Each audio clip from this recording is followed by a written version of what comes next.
ये ब्रह्मांड विभिन्न ऊर्जाओं का भंडार है जो अदृश्य होकर हमारे जीवन को नियंत्रित करता है। और जब इसी नियंत्रण को मनुष्य अपने हाथों में लेना चाहता है, तब तंत्र मंत्र और यंत्र का अद्भुत खेल प्रारंभ होता है, जिसे खेलना खतरे से खाली नहीं। तांत्रिक की तंत्र विद्या तभी सफल होती है जब मंत्र अपना चक्रव्यूह रचते हैं, परंतु जब तक तंत्र मंत्र को उसके परिणाम तक पहुंचाने के लिए यंत्र मौजूद नहीं होगा, तब तक सिद्धि प्राप्त करना असंभव है। और इन्हीं यंत्रों में सबसे प्रभावशाली और चमत्कारी यंत्र है श्री यंत्र। कहा जाता है कि ये न केवल आदि पराशक्ति की असीमित ऊर्जा का प्रतीक है, बल्कि ये देवी का ज्यामितीय रूप है जिसमें असीमित ऊर्जा का भंडार है। और इस स्वरूप का आभास योगियों को तभी होता है जब वो समाधि में होते हैं। और आज मैं आपको ऐसे ही दुनिया के एक विशाल रहस्यमय श्री यंत्र के बारे में बताने जा रहा हूँ, जो हिमालय के बीच बहती नदी में सीधा नहीं बल्कि उल्टा डूबा हुआ है। आखिर इतना विशाल श्री यंत्र यहाँ आया कैसे, और अगर इसे स्थापित किया गया तो ये उल्टा हुआ कैसे? किसमें इतनी शक्ति थी जिसने इस महाकाय श्री यंत्र को उलटकर नदी में डुबो दिया? और आखिर इस अद्भुत श्री यंत्र को पलटने के पीछे रहस्यमय कारण क्या था? ये जानने के लिए हमें चलना होगा अब से लगभग 1200 साल पुराने उत्तराखंड के श्रीनगर क्षेत्र में।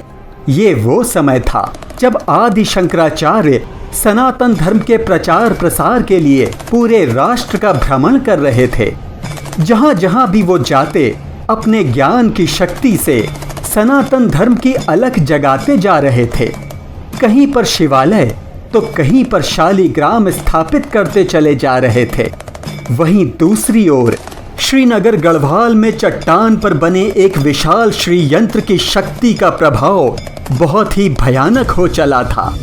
इसमें इतनी अधिक असीमित शक्ति का वास हो गया था कि जो भी व्यक्ति इस यंत्र के आसपास चला जाता था, मृत्यु उसे अपना निवाला बना लेती थी। जबकि इस महाकाय श्री यंत्र को स्थापित इसलिए किया गया था ताकि एक असुर का नाश किया जा सके। दरअसल कालांतर में एक दैत्यासुर हुआ करता था जिसका नाम था कालासुर। वो क्षेत्र के लोगों को मारकर उनका भक्षण किया करता था। चारों ओर उस दुर्दांत कालासुर का भय पसरा हुआ था। अंत में तपस्वी योगियों ने श्री यंत्र स्थापित करने का निर्णय किया और इसके लिए उन्होंने श्रीनगर स्थित अलकनंदा नदी के तट को चुना, जहां पर एक चट्टान के ऊपर श्री यंत्र स्थापित करने के लिए गूढ़ योग्य क्रियाएं प्रारंभ कर दी गईं। तंत्र के अनुसार श्री यंत्र का निर्माण 2 प्रकार से किया जाता है। पहला, अंदर के बिंदु से प्रारंभ कर बाहर की ओर। इस प्रकार के निर्माण को सृष्टि क्रिया निर्माण कहा जाता है।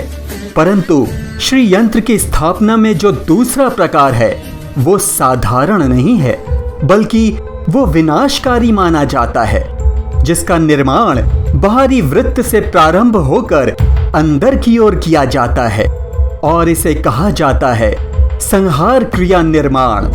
और जब कालासुर के वध के लिए इस महाकाय श्री यंत्र की स्थापना की जा रही थी, तो माना जाता है कि उसका निर्माण बाहरी वृत्त से प्रारंभ करके अंदर की ओर किया जा रहा था।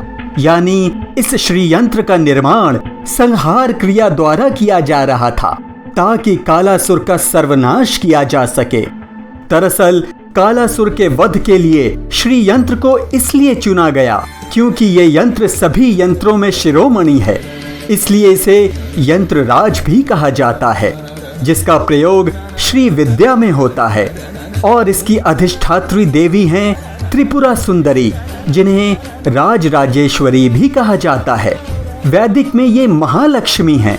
और जब संहार क्रिया से निर्मित इस विशाल श्री यंत्र को स्थापित कर दिया गया, तो उसने अपना प्रभाव दिखाना प्रारंभ कर दिया, जिसे उसके आसपास महसूस किया जा सकता था। इस यंत्र में इतनी शक्ति थी कि किसी भी असुर की दृष्टि इस पर पड़ते ही वो उसके प्राण हर सकती थी। और हुआ भी यही। जैसे ही कालासुर इस शक्तिशाली श्री यंत्र के निकट गया, यमराज ने उसके प्राण हर लिए। कालासुर तो समाप्त हो गया, लेकिन श्री यंत्र की संहार क्रिया शक्ति ने अपना असर दिखाना समाप्त नहीं किया। समय चक्र घूमता रहा, श्री यंत्र का प्रभाव पड़ता रहा। जो भी इसके निकट जाता वो अचानक मृत्यु को प्राप्त हो जाता। ऐसे न जाने कितने ही लोग श्री यंत्र के निकट काल के गाल में समाने लगे। कहते हैं कि कालासुर वध के पश्चात इस श्री यंत्र के निकट योगियों ने सिद्धि प्राप्त करने के उद्देश्य से तंत्र मंत्र प्रारंभ कर दिए। यहाँ तक कि नर बलि भी दी जाने लगी। और अब से लगभग 1200 साल पहले जब सनातन धर्म का प्रचार प्रसार करते हुए आदि शंकराचार्य श्रीनगर क्षेत्र से गुजरे, तो उनको इस विशाल श्री यंत्र और उसके कारण हो रही लोगों की अकस्मात मृत्यु के बारे में पता चला।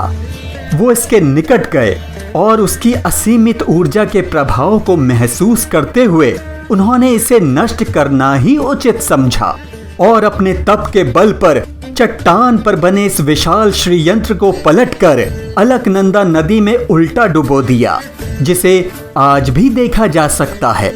माना जाता है कि अगर ये श्री यंत्र पुनः सीधा हो गया तो विनाश कोई नहीं रोक सकता।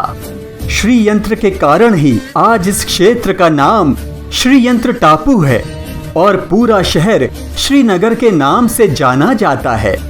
जिस स्थान पर कालासुर नाम के दैत्य का अंत हुआ था, आज वो स्थान कलियासौड़ गांव के नाम से पहचाना जाता है।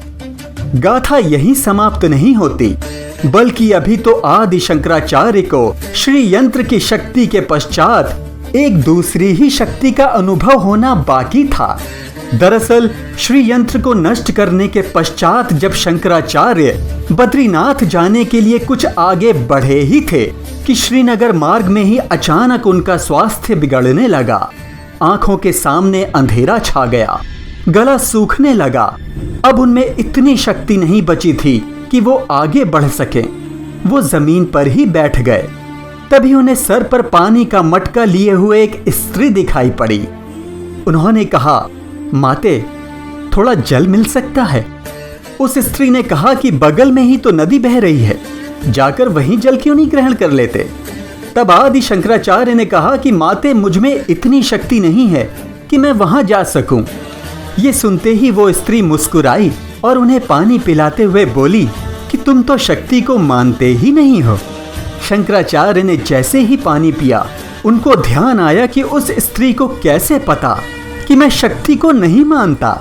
उन्होंने जैसे ही पलटकर उस स्त्री की ओर देखा, वो उनकी दृष्टि से ओझल हो चुकी थी। दूर दूर तक वो स्त्री कहीं भी नहीं दिखाई दी। शंकराचार्य समझ चुके थे कि वो स्त्री कोई और नहीं बल्कि स्वयं आदि शक्ति थी।